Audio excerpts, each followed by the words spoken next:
Good morning and good afternoon, everyone. My name is Anthony Priori. I'm the Digital Marketing Manager at TPGI. We're just going to wait 1 minute as people sign in, and then we'll get started briefly.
Still see a few people trickling in, so we're just going to give it 1 more minute, and then we'll get started.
Okay, thank you for joining us today for our webinar, How Strict Should We Be When Testing for WCAG Conformance with TPGI's James Edwards, our consultant. Before we get started, I just have a few housekeeping items I'd like to get to. So firstly, this session is being recorded, and we will email everyone the recording after the event. Secondly, we have captions available, so please feel free to use those as needed. Next, there will be time for a live Q&A later in the webinar, so please use the Q&A box, and we will answer as many questions as we can at the end of the presentation. Just as a reminder, the Q&A box is a little bit easier for us to see and read the questions. Sometimes if they get sent to the chat box, we can lose them, and they don't get read. We'll be monitoring both, but it is a little easier for us if you can send them to the Q&A box, and we'll get those answered. If not all of them are answered by the end of the session, then we will send up an email in our follow-up that will include James's responses to anything that we didn't have time for. And then lastly, if anyone needs any accessibility support, training, or usability testing, we will send out an email with a link to schedule a time to speak with one of our experts. So with that, I'll pass it off to James. You can take it away then. Good, thank you. So yeah, I'm James Edwards. I'm a consultant at TPGA working as part of the Knowledge Centre team. What we do is provide internal consultancy on questions of conformance or best practice, or is this weird thing the client wants even possible? We develop and support learning management systems, and we create and maintain TPGI's knowledge base, which is a huge repository of information and educational resources, web development articles, conformance test procedures, design patterns, boilerplates, you name it, all of which are both internal resources and client resources delivered to our ARC platform, hence ARC Consultant. You know, you've got a great job title, but it takes 5 minutes to explain. But I mean, you know, like just administrative details, and I'm sure most of us have to explain what our job means to the majority of people we encounter anyway. So Today I'm going to talk about how strict we should be when testing for WCAG conformance. Now, this won't be a particularly technical talk, more of a musing thought piece kind of thing, to discuss what conformance levels mean in practical terms and explore the notions of strictness as we apply it to web accessibility, primarily in testing, but also in development and design. So let's begin with a more straightforward question. Oh, not that one, right. Which WCAG conformance level should we aim for? Now, this was the original slated theme of the talk, but I can answer that question in one slide. We should aim for AA conformance. This image is a badge that the W3C makes available. You can put on your site to promote or advocate for accessibility. They used to be quite common, like 20 years ago, but you don't see them much anymore. And I think this is kind of lip service. You know, if you want to advocate for accessibility, you do that by doing it. Best way to promote web accessibility is to create accessible websites. But AA is the only useful answer, and this is for a number of reasons. Firstly, AA is the standard audit package that most, if not all, accessibility consultancies offer, and it's also what the guidelines themselves recommend we aim for. And because it is, that becomes the default expectation for clients and development processes, and that's how it becomes a de facto standard it's a circular thing. Legislation that refers to WCAG almost always cites AA conformance as a comparable benchmark. So things like sections 508, EAA, the European Accessibility Act, these things, when they mention WCAG as comparable standards, they almost always say AA. That's not universally the case, though. I learned, in fact, only yesterday from a colleague, Mitchell Evan, that the BITV regulations in Germany do recommend that core function of a website, like navigation and payment flows, should meet AAA conformance. Don't say it must, only that it should. So it's aspirational. But yeah, this is unusual. And in the majority of cases, AA conformance is cited as a benchmark. But most importantly, AA conformance is readily achievable in practice, given realistic time and resources, whereas AAA generally isn't on a site-wide basis. And I'll go on to discuss these points. So what's the difference between A and AA? Basically none. In practice, the distinction is essentially meaningless. Although it's not actually meaningless, it does reflect a non-arbitrary decision-making process, more on which in a moment. But for practical purposes, there's really no useful distinction. There are no circumstances in which you would aim for single A and ignore AA. So WCAG has an understanding levels of conformance document that describes how performance levels are defined. And it says, firstly, for success criterion to be included at all, it must be important. It must address an important issue for people with disabilities, not just usability problems that all users might face, but specifically issues that create access barriers or disproportionately significant problems for users with disabilities. And secondly, it must be testable. Otherwise, it wouldn't be possible to determine whether content passes or fails. Now, whether this can be automated or can only be evaluated by human judgment is not considered as long as it is testable in some way. Now, from this, there are 5 essential criteria that are described. Excuse me. Firstly, is it essential? If the SC isn't met, then the content can't be made accessible, even by assistive technologies. Assistive technologies can only go so far in interpreting content. Secondly, can it be satisfied? Is it technically possible to meet using web technologies? Thirdly, is it possible to achieve it? And they cite someone with a reasonable level of skill being described as knowledge and skill that can be acquired with a week's training, which presumably means for one SC rather than you can become a developer in a week, which clearly isn't the case. But in practical terms, it means someone who has enough web development knowledge and skill to understand and apply the technical requirements, which in most cases aren't technically complex, but in some cases are. And again, we'll come back to that. The fourth is, does it place unreasonable constraints on the aesthetics or function of a website? Does it constrain the design too much? Constraining design doesn't necessarily mean it won't be included, but the extent to which it might is a factor. And finally, are there workarounds? Is it possible to work around the access barrier if the SC is not met? And for example, if the interface is not keyboard accessible, then that's not something a keyboard user can work around. You could use an extension or user scripting to fix elements resulting in the focus order, but if the content didn't consider that, being able to tab something isn't useful if it doesn't do anything when you press enter. So I'll come back shortly to look at some examples of SC different levels and examine them in these terms to see why they're at their level. But for now, we'll round out the current question, how a conformance level is defined, by saying they're not and they can't be. What I've talked about is what the WCAG understanding document describes as the working group's process for deciding what level an SC should be, and that's a process and not a definition. Single A and AA and AAA are not explicitly defined. They're a summation of multiple factors that form a decision-making process. Now, I'll put some links here. If you have a copy of the PowerPoint, you can look at these at your leisure. There's the understanding levels of conformance that I mentioned. There's an article by Eric Egger in which he discusses how the AA distinction is mostly academic. And there's a long, interesting, long thread on the WCAG GitHub repo that talks about what constitutes an AA or AAA conformance level. But a crucial point I want to make here is that conformance levels don't reflect severity or impact. A single A checkpoints are not more important or more impactful than AA. The severity and impact of a particular failure in terms of how much of a problem or barrier it creates and for what proportion of affected users depends entirely on context. So these are not something the spec can define. It doesn't know the context. And this is why accessibility companies include our own severity ratings when we report on SC failures, which take the context into account to reflect how badly this will affect users, such as does it make the interface completely unusable, or is it just more difficult, or is it just a minor annoyance? Could it lead to loss of data or accidental transactions? Does it affect all users with a particular access need, or only some of the time, or only in unusual circumstances? All of these factors are considered in determining the severity of a particular failure.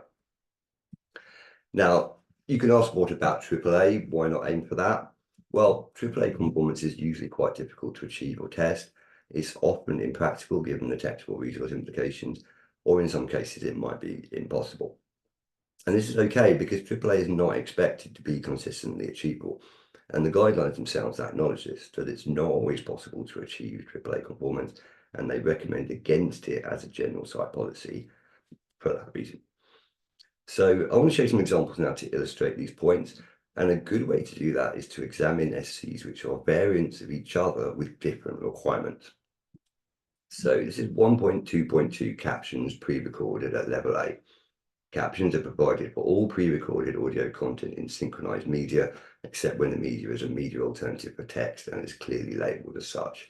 Now, I'm not going to go through the details of what that means, but the point here is this is essential for users who can't hear the audio or can't hear it clearly, or who have cognitive issues relating to audio or speech processing. Personally, I have something called APD, audio processing disorder, where I sometimes struggle to decode the meaning in spoken language. And that's why I use captions when I watch TV and I watch people's lips when I'm talking. Now, this SC can be satisfied quite easily using web technologies. We've got web VTT in similar formats, which is just text and metadata in a simple format that anyone with basic tech literacy can write. So it's not a difficult expectation, it doesn't apply any design constraints, and it is essential. There are no workarounds if captions are not provided. If they're not provided, then users who need them have no realistic alternative. Now compare that with 1.2.4 captions live at level AA. Captions are provided for all live audio content in synchronized media. Now the difference here is live content rather than pre-recorded. And this is more difficult to achieve because it requires someone to transcribe speech and audio content in real time. It might be necessary to summarize or paraphrase the speech so as not to fall too far behind. There's little or no time to correct mistakes related to what you've written for misinterpretations or typos.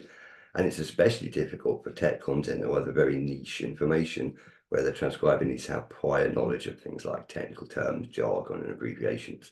And all of this is a specialized skill that requires training and experience. It's not something that anyone can just do without that experience. So this bar makes it more difficult to achieve, and that would explain why it's AA and not single A. But of course, for users, these distinctions don't matter. For users who need captions, what they need is captions. The technical implications of that don't concern them. So this AA distinction doesn't reflect the importance of the SC or the severity of potential failures. It merely reflects the practical difficulty of achieving it.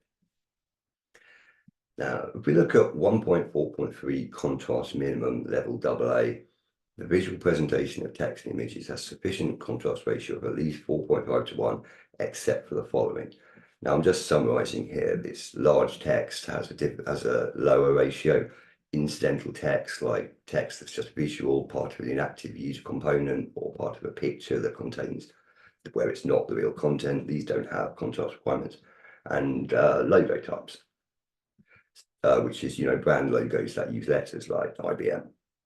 So the basic requirement is simple, but there are exceptions that reflect cases where the requirements are different. And this would make sense of why it's AA and not A, because it just has more complexity and nuance. The large text exception reflects that large text is easier to read and so on. But these things are still achievable. It's not quite so easy to conform when the requirements are more subtle, and it's not quite so easy to test because you have to consider whether something is an exception, which is not necessarily clear-cut, like what constitutes incidental text. And the logo types exception is perhaps most interesting because it reflects a design constraint. Excuse me.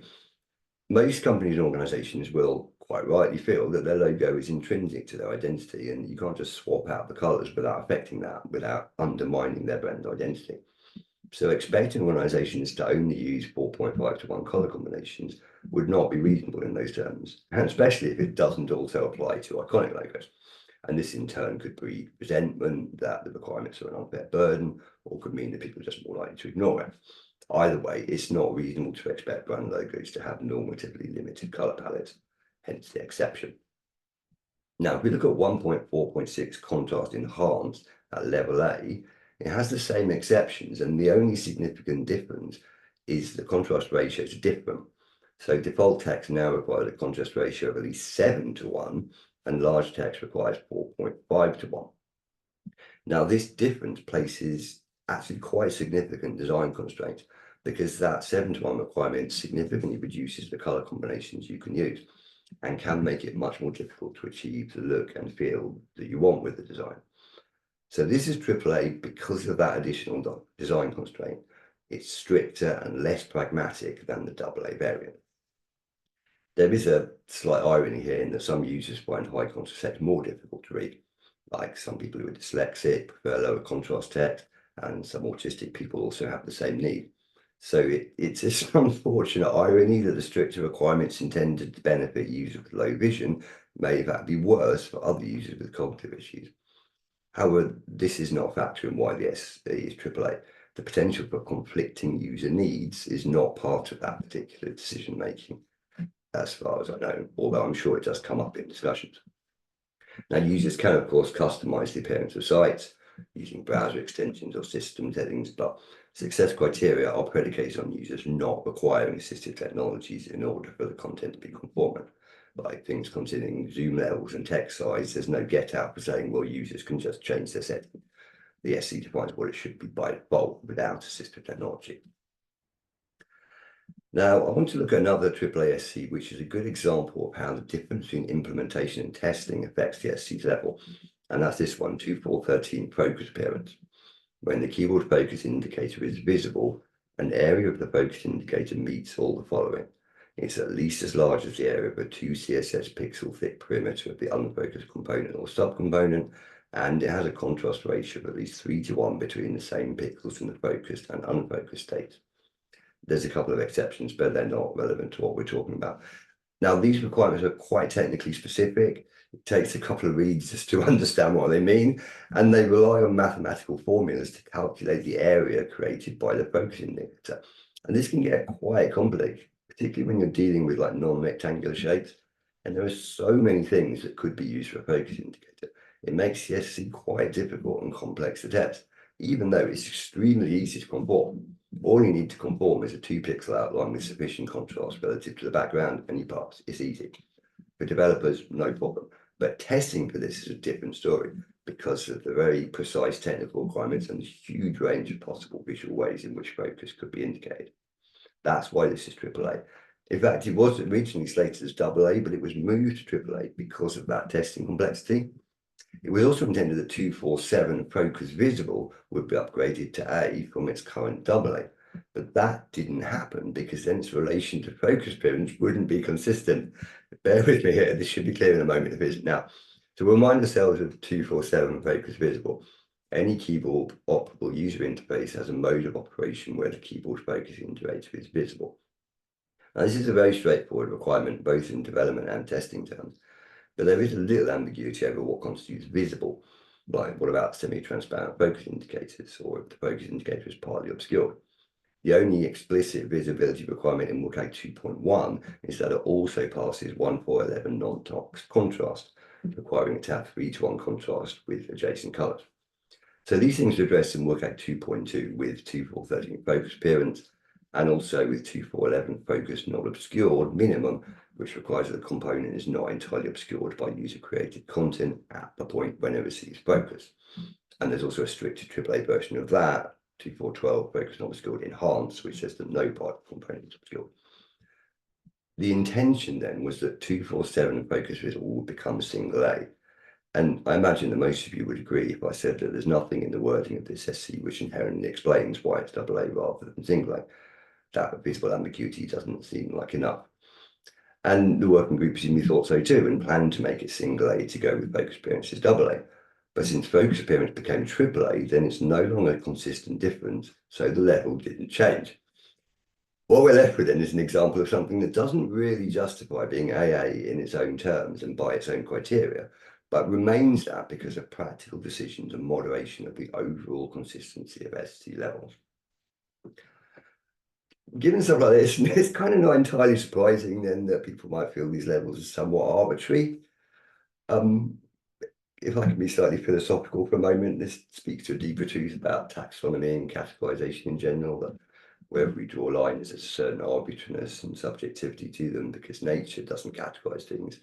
It's an amalgam of transitional states where nothing is entirely one thing. And any attempt to place things in boxes says more about the box than it does about the thing. But metaphysical digressions aside, yes, there is a certain amount of subjective arbitrariness to SC levels, and a little later on I'll come back to why that doesn't actually matter. Other examples of comparable SCs are target size, minimum enhanced, emissive text, regular, no exception, and accessible authentication, minimal or enhanced, where each is a stricter version of the other. And the overall point here is that strictness in WCAG requirements is a factor of multiple considerations and is ultimately pragmatic, attempting to find a good balance between what users with disabilities need to remove barriers and ensure access versus what's realistic and achievable for designers and developers, and of course what's testable. I've certainly felt on many occasions that I'd like some SCs which are less ambiguous in their details by virtue of not having any details and being entirely subjective.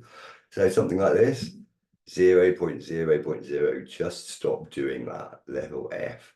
What were you even thinking? Just throw it away and start again.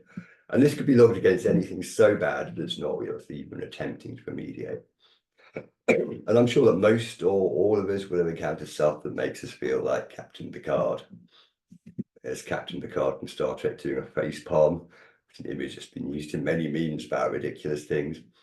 Or sometimes we might even feel like this Captain Picard. The line must be drawn here, this far, no farther. She's very angry here and shouting this. And these are understandable reactions sometimes, but of course they're not helpful to clients or users. Users just need it to work, and clients need to know why it's bad in terms of specific performance failures and details of its impact on users. They need clear and actionable information.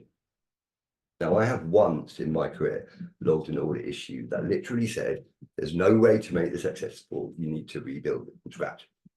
It was a page of illustrated text where every single word was an absolutely position span. Now, God knows what generated that, but any changes to text size, spacing, reflow, etc., just turned it into unreadable junk. And to remediate that as it was would take like an overlay of convoluted scripting to continually evaluate the environment and reposition and resize the spans, which would just be ridiculous. Like Dr. Zeus level of ridiculous, or like well, maybe let's leave the discussion of overlays and ridiculousness for another time. But this leads to a notable point about how the guidelines are used. We can't fail things just because we think they're terrible, because they are terrible. There has to be specific conformance failures that apply to the content and are not shoehorned. By shoehorned, I mean try to force things into a space where it doesn't fit. You know, think Cinderella. And in that example, there were clear, in the example I just mentioned, there were clear conformance failures for reflow, resize, and text spacing. often we encounter things that we know are inaccessible, but which don't technically fail NESC. Now, Patrick Lauker talked about this in a presentation he did a while ago. These aren't the SCs you're looking for, where he discusses how we can't use SCs to fail things subjectively that are not true failures of SC. We can't abuse the guidelines to give credibility to our opinions, regardless of how informed or right those opinions are.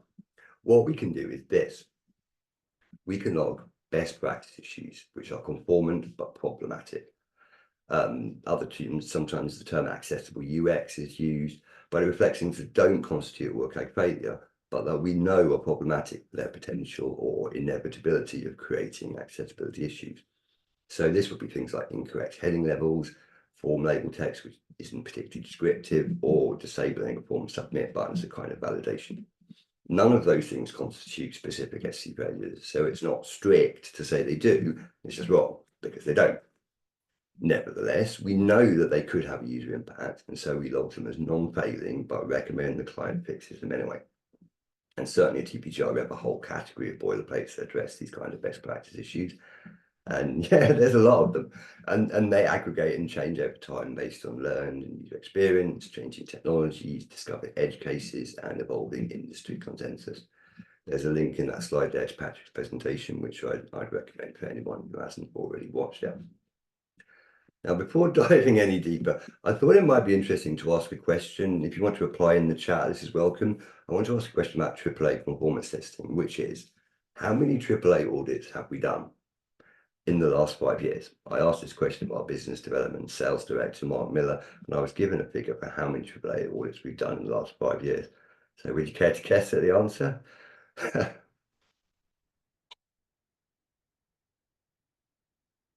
Okay, varying answers from 0 to 1, and well, yeah, I mean, you guessed it, the answer is 0. We haven't done any AAA audits in that time. Now, sometimes clients initially ask for a AAA audit because they want to aim as high as possible, or because they don't quite understand what conformance levels mean, but then we discuss it with them and they realize that, yeah, we don't need that. Occasionally, clients ask for one or a small number of specific AAA SCs to be included, maybe because their internal policies have that requirement, or they have employees with specific access needs. But for the most part, AAA audits are virtually unheard of. But we can do those audits, of course. If a client approaches us for a full AAA audit across the board, knowing what this means that they do need it there, and we can certainly do it. We have the knowledge and processes to do that. But it's extremely rare, and in my time at TPGI, it's never happened. In fact, speaking personally, I've never worked on a AAA audit in my whole career. I also asked this question of our QA team yesterday. It's about a dozen highly experienced auditors, and only one person said they've ever worked on a AAA audit. So yeah, it doesn't happen very often. Now, when I personally develop content, I try to conform to relevant AAA checkpoints. I treat it as an aspirational thing, whenever that's reasonably possible. Last year, I published a drag and drop library last year. Last year, I published a drag and drop library, and I consider things like this: 2.5.6 concurrent input mechanisms level AAA. Web content does not restrict the use of input modalities available on a platform except where the restriction is essential or required to ensure the security of the content or required to respect user settings. So in the case of drag and drop, I wanted to ensure that not only is the widget usable via mouse, keyboard, or touch interaction, including virtual pointers like voice control and screen readers, but that any arbitrary combination of these can be used. So this would mean things like pointer interactions would update corresponding focus positions, so the user can move something with a pointer and then immediately tab to where the focus position would be if they'd done the same action with a keyboard. Now, that's not actually required for conformance with 256. As I understand it, the conformance only requires that they all discreetly work and aren't blocked from working for no good reason. But I took this as an inspiration point more than a conformance requirement. And yeah, it did get a bit tricky, particularly in touch environments like in iOS, where pointer interactions on a focusable element don't necessarily focus it. Pointer interactions away from it don't necessarily unfocus it, but don't necessarily not do that either. There was a lot of drilling into event details and behaviors it's quite complicated. The point is, it was a challenge I set myself and I enjoyed meeting it. And the development guidelines for our design patterns library says similarly that AA conformance isn't ideal if it's practical and achievable, but it's not a requirement. And yeah, I set that guideline because the design pattern library is kind of my baby. Accessibility testing is subjective. When we develop or test web content, we're subjective human beings. We can't help not being, and we inevitably bring that subjectivity to bear when we consider what to advise, what to pass or fail, what needs to be done. And this is a good thing, you know, we are human and we're dealing with human stuff. And so it's very good that we apply humanness, for want of a better word, to what we do, humanity, something like that. This subjectivity is moderated by consensus. We discuss things, we write, present in order to strive for industry consensus over what's good and what's just, you know, not good. And we talk to each other, both in the wider industry and within our development and testing teams. Every accessibility company or testing team needs internal consensus over things that are not otherwise specified by WCAG. And so we arrive at what amounts to a company stance or a collective view. At TPGI, we have documented test procedures, notes on known caveats, exceptions or edge cases, and advice on what to do about them. And these are formed over time by experience, discussion, and ultimate consensus. Now, a good example of this is in how we define test environments and processes. Theoretically, excuse me, I've got a dicky throat today. Theoretically, all success criteria apply to all environments, all browsers, all report sizes, and every single page of the site. But it's just not possible to test every permutation because it would take too much time, it would produce a lot of redundancy, and the cost to clients would be astronomical. I mean, so it's like a large site, you could literally spend tens of millions of dollars testing to that depth. It's just ridiculously unrealistic. So we have to use representative samples. We can't test every single page. We can't test in every browser platform AT combination. We can't test in every possible viewport, so we sample them. We define a sample set of pages, which are a subset of the whole site, representing different kinds of typical content. If a site has 1,000 articles, for example, then they all use the same layout template. We don't need to test them all, just one or a small number. For devices, we limit our testing to common or canonical combinations. By canonical, I mean recommended by the vendor, such as JAWS with Chrome, NVIDIA with Firefox, and VoiceOver with Safari. And if something works and is conformant in most of those combinations, but fails in one specific combination, then that's typically not an SC failure. It's a best practice issue. It would only be a SC failure if it universally or largely fails. And we also test with benchmark viewport sizes, which we do for any SC where the viewport size might be relevant, but which isn't normatively specified, which is actually all of them, including this one. 1410 reflow level A. Content can be presented without loss of information or functionality and without requiring scrolling in 2 dimensions, or vertical scrolling at width equivalent to 320 CSS pixels, or horizontal scrolling at height equivalent to 256. Now, this doesn't specify a viewport. It only specifies one axis of a viewport based on the opposing content flow. 320 by 256 at 100% zoom is also 1280 and 1024 at 400% zoom, which is the same viewport size in CSS pixels. So I'm going to refer to it as 1280 and 1024 from here on, because that's generally the way we test it in desktop. But it is a common misunderstanding, if I can put it that strongly, to think that these both have to be tested at the same time, because they don't. It only needs to be tested. Only one or the other is applicable in any given case. And yet the whole viewport can indeed make a difference to things like whether resized content overlaps itself or overflows the viewport and becomes unreachable. It might have fixed positioning, so you just can't scroll to it or can't reach it. So in that case, what we've done at TPGI is to define a viewport benchmark based on common usage. The obvious thing to do would be to use 1280 by 1024, but this isn't realistic because almost all computers now have widescreen displays, and a 1280 widescreen display has less than 1024 pixels of space. You have to go up to, I think, about 1600 before you get 1024. So the user tester simply can't create a viewport that size. You know, I've got a late generation MacBook Pro and I can't create that viewport size. So we discussed this internally, including a survey of viewport related edge cases, and we came up with a benchmark of 1280 by 720, which is based on browser and OS usage statistics to be achievable for the majority of people, in fact, almost everyone.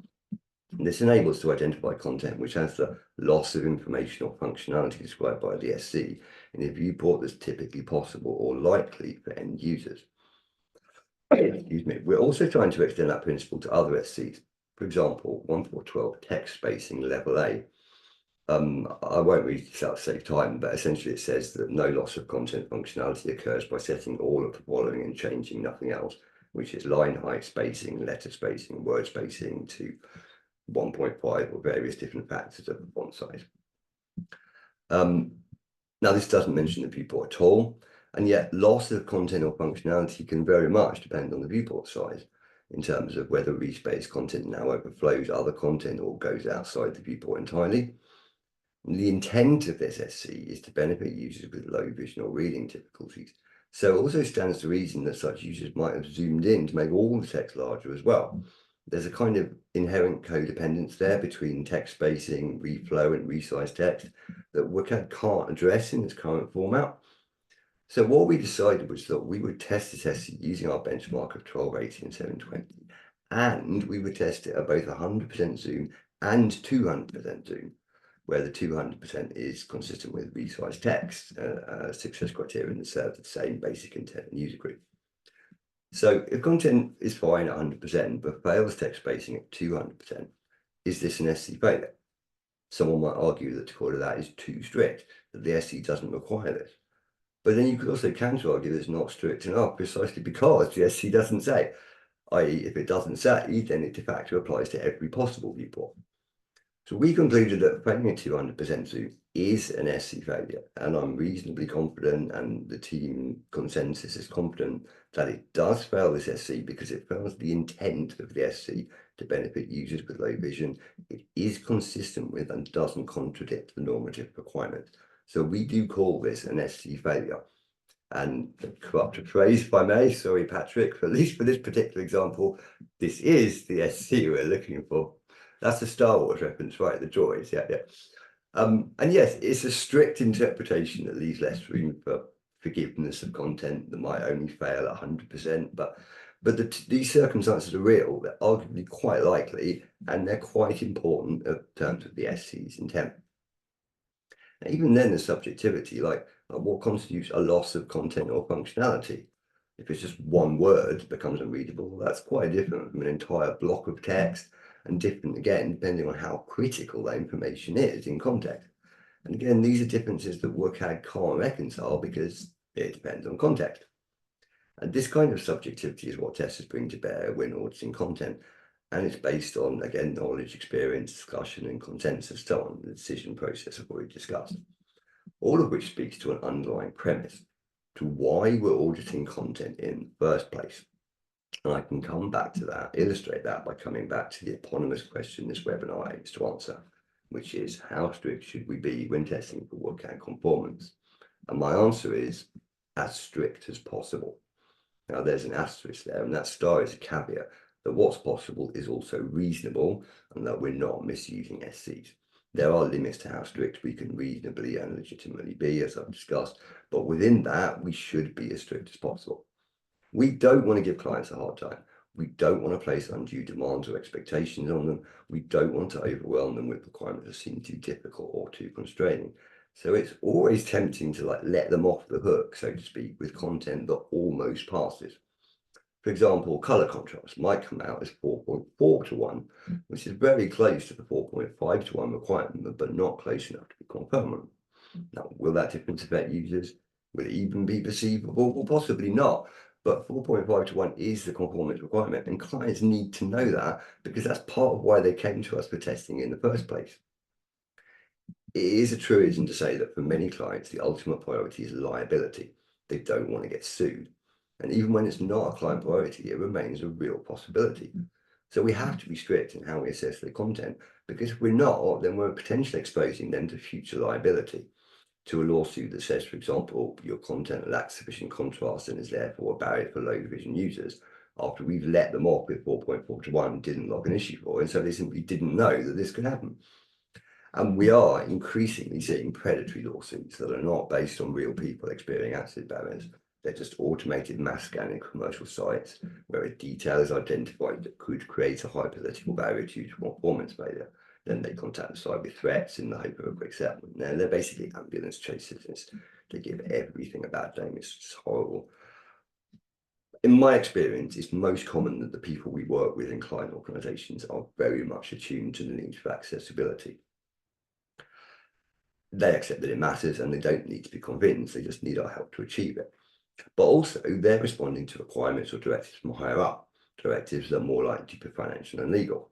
The corporation doesn't want to expose itself to liability, to lawsuits, either legitimate or predatory, and they want to attract customers who can buy their products and services without friction or barriers. So there's a combination of ethical and commercial and legal motives at play here, which might sometimes seem like they contradict each other, like they're a paradox, but it isn't a paradox because we don't actually need to know. Motive shouldn't make a difference. Now, accessibility legislation, as far as I can tell, is generally written with an assumption of bad faith. The readers are looking for ways around it. So the law uses very convoluted and precise language, or tries to, so that it can address and close potential loopholes, so the readers can't find a way around it. The law in general is inherently cynical, because if it wasn't, it wouldn't need to exist. But WCAG is written with an assumption of good faith, that readers want to do their best to conform with its requirements and support its intent. So the language we find in WCAG flows from that, and ongoing attempts to refine the language are for the sake of clarifying what the requirements are, so that we know as much as we can about what's necessary to meet the intent.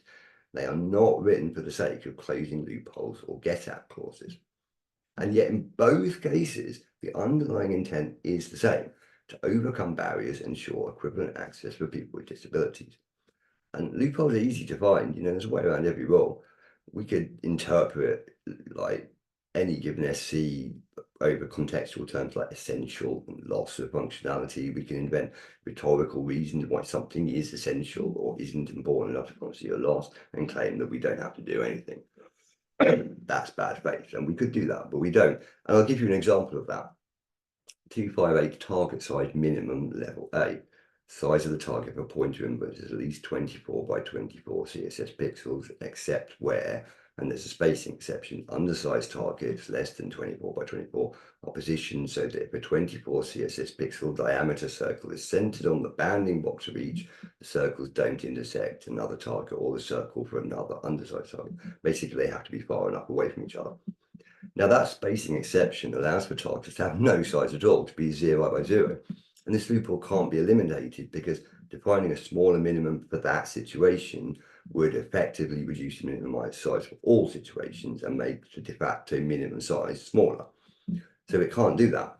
Then a bad faith interpretation could pass targets with no size, or it could have really, really tiny targets that are practically unusable, but which pass simply because they were given more spacing.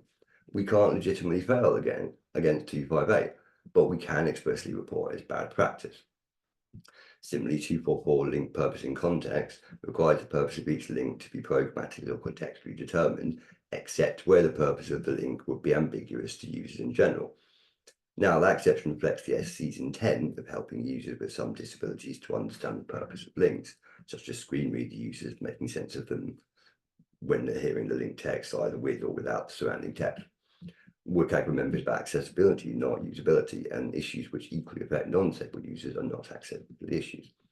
So a bad faith interpretation could address that simply by changing all link text so that it doesn't make sense to anyone.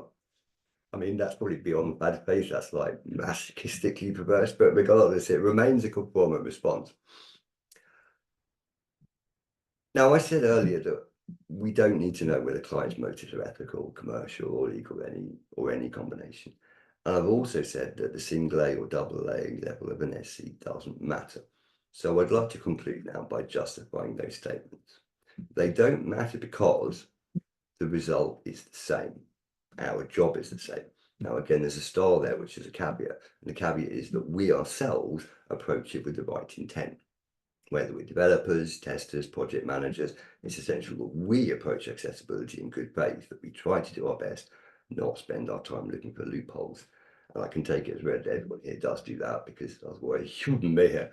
And even if you're sitting there thinking, well, my primary motive is not getting sued or selling more stuff, well, that's not wrong. If it leads to better accessibility, then the same end result is served and your reasons are your own. What matters is what we do. So then all the other stuff is details and mechanics, processes, is incidental. What we're striving for is to meet the intent. Everything else is just the means to that end. Accessibility laws, accessibility guidelines, regardless of how they're written, both have that same intent: to remove barriers and ensure equivalent access for people with disabilities. This is what we want, this is what we're aiming for, and the means by which we strive to achieve that are the means, not the end. Or if I can close by putting that in the words of Garrick from Deep Space Nine, it's best not to dwell on such minutiae. All right, thank you. Thank you, James. Wonderful presentation as always. We do have a couple questions that I see popping in, so I'm going to dive right in and ask you them if you're ready. So, firstly, Eric is asking, would it satisfy 2.4.7 to instead of using a focus border to maybe invert the color scheme between the focused and non-focused elements? Yeah, it would, providing that the difference has meets the contrast 3:1 contrast ratio, then yeah, that's okay. Because the size of the focus integrated in that case is the whole element. It's the same with swapping the background color. Now, putting aside whether that fails use of color, that's a different question. But in terms of focus appearance, yes, that is sufficient. Great. Our next question, for videos that also include audio descriptions, should the transcriptions also include the audio descriptions? Yes. Yes, absolutely. The transcription is a combination of the captions and the audio descriptions together. That's the transcript, yeah. Great. Okay. So next, what is the best tool, in parentheses, free tool, to test the accessibility of my website? Okay, there's a number of tools available. There's the ARC toolkit, which is a tool we made available. It's available as a Chrome extension. There are two tools like WebAx, and there's a few I can't remember off the top of my head. But yeah, I'll find some links for you, and we'll put those in the replies that go out. But yeah, there are a number of tools I can recommend. Yeah.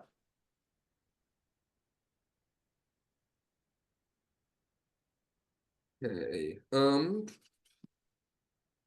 Does my website need to meet all AA level compliance requirements provided by a checker in order to obtain the certificate? Well, by certificate you mean like claiming AA conformance for the site, then yes.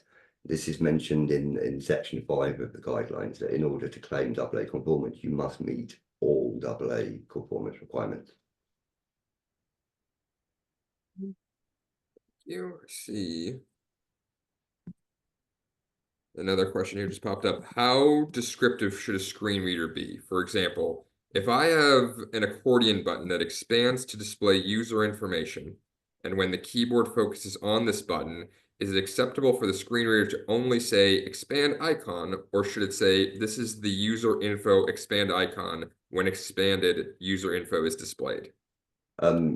Basically the first one. I mean, how verbose should be in descriptions depend on context, but essentially you don't need to tell screen reader users that something has the function which is described by its semantics. Like if something is a disclosure widget, then you'd mark that up using ARIA semantics like ARIA expanded, and that is conveyed to the screen reader user in how it describes the widget.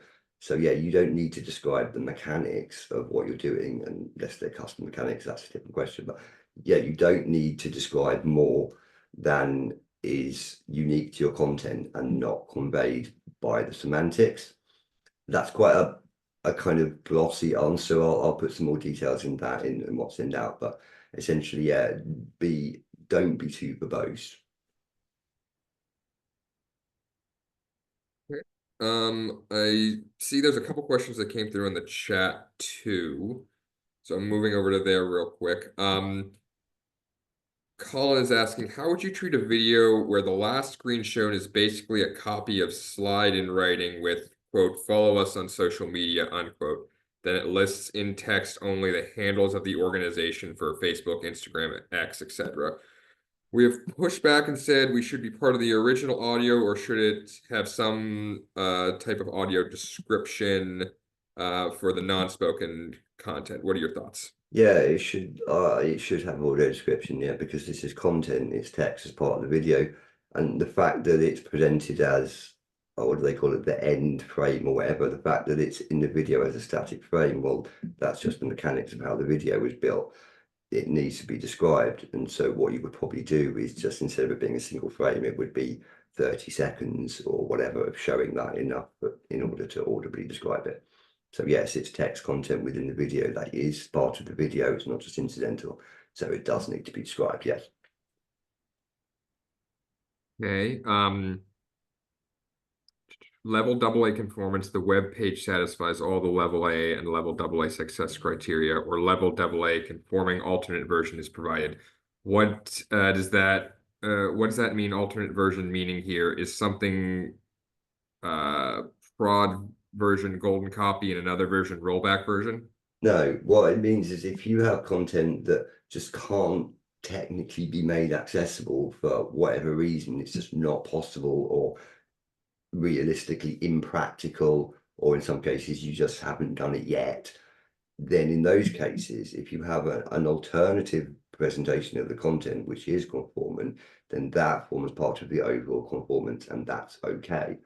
But this is an absolute last resort. Like, making alternative versions is like, yeah, if you're doing that, then that's what am I trying to say? Yeah, trying to avoid doing that, basically. That's a last resort for cases where nothing else is possible. So yeah, no, it doesn't refer just into your own particular builds or versions. It's very much an alternative, publicly accessible or viewer accessible version of it for cases where the original can't be conformant. But yeah, that's an exception. Don't ever aim for that as an intentional thing.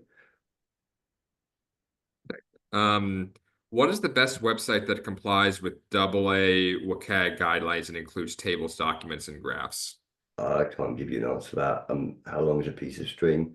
Um, it's difficult because like for any given site, I could suggest. I mean, it might have some small errors, or it's that's not a question I can really answer. There's no one site I can point to and say this exemplifies everything. I just can't answer that question. I'm sorry.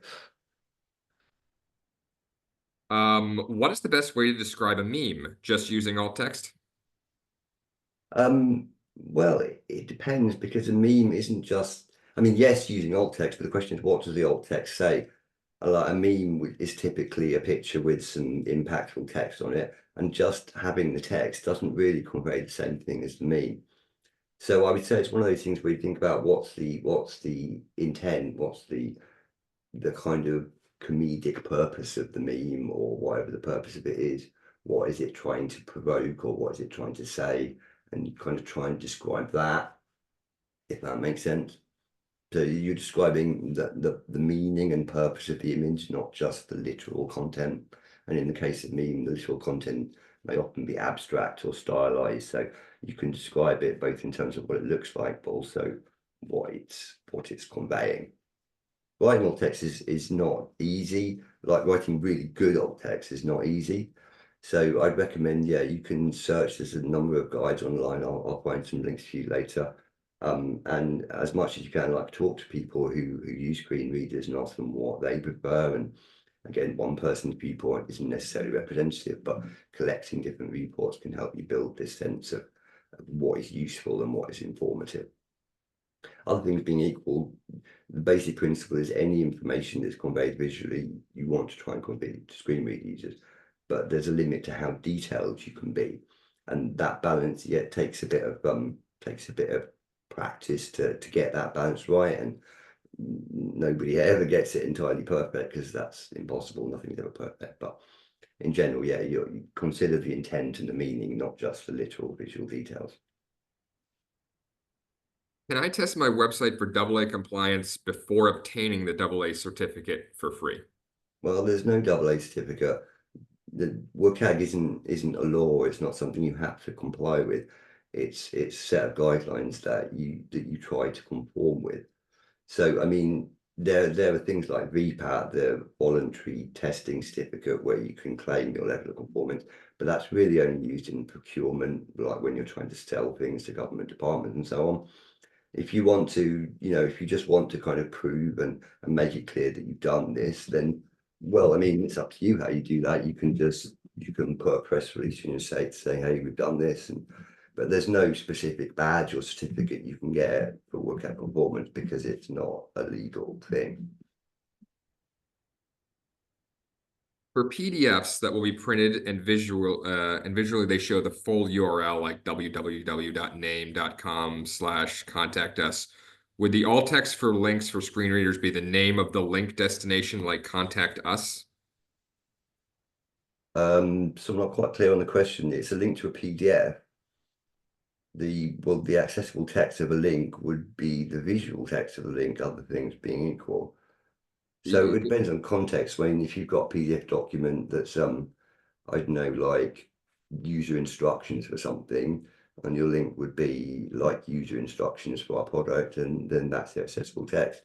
I mean, if you're reading it and you visually get the sense of what the link is for by reading the text, well, it's just the same for screen reader user. You don't need to include metadata unless that's not explicitly clear. And you might do, for example, like with PDF links, it's a good idea to actually put PDF in brackets after the link text to indicate there's a link to a PDF. But again, that would be part of the link, and that would also be described to screen readers. Does that answer your question? It looks like the follow-up question, yeah, that should clarify that. Um, Then it looks like this is our last one, but I'll review everything real quick before we wrap up. On the type of content that can be converted, we have a question about when it comes to technical drawings, such as a survey of a land, physical land, that is used in a PDF.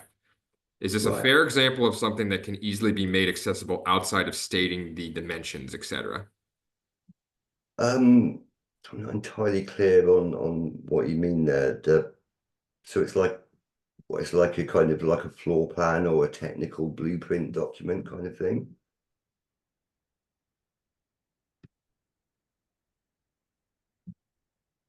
I'm not really clear on what the question is. Can you read that again, Anthony? Yeah, So sure, of course. On the type of content that can be converted, we have had a question about that when it comes to technical drawings such as the survey of a land or physical land, which is there's a clarification follow-up. That is a blueprint right. that is used in a PDF. Is this a fair example of something that can easily be made accessible outside of stating the dimensions, etc.?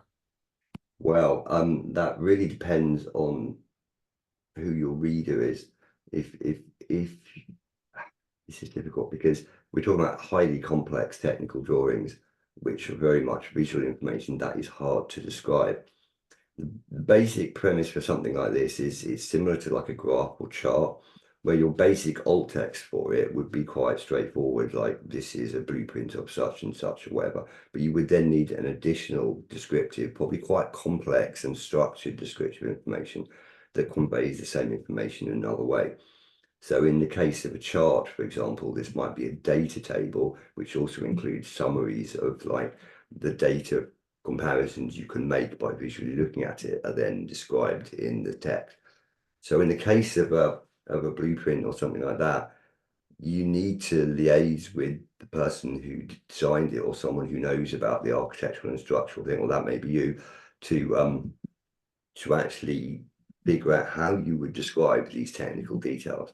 And yeah, that's quite complicated. It's something that requires the specific knowledge of what the blueprint means and what information is being conveyed in the same terms as someone who understands those things would want to receive it.